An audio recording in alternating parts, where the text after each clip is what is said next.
তো বন্ধুরা, আরও একটি গুরুত্বপূর্ণ গাছ আমি আপনাদের সামনে নিয়ে আসলাম। দেখলেই চিনতে পারবেন, হয়তো অনেকেই ব্যবহার করেছেন। দেখেন, এই যে গাছটি, এটাকে হয়তো অনেকেই চিনেন। এই গাছটি কিন্তু এর কোনো বীজ নেই। এই গাছটি কিন্তু পাতা থেকে জন্ম নেয়। পাতা থেকে এই গাছটি জন্ম নেয়। আর এই গাছের কিন্তু অনেক গুণাগুণ, অনেক ক্ষমতা রয়েছে।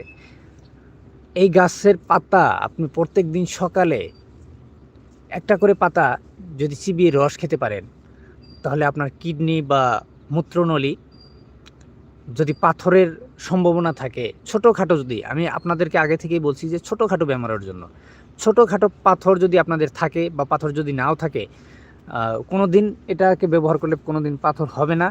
আর যদি পাথর, ছোটোখাটো পাথর হয়ে থাকে আপনার মূত্রনলীতে বা আপনার পেটের ভিতরে বা যে কোনো জায়গায়, কিডনিতে, আপনি যদি একটু করে পাতা চিবিয়ে রস খেতে পারেন, আপনার পাথর কিন্তু দূর হয়ে যাবে।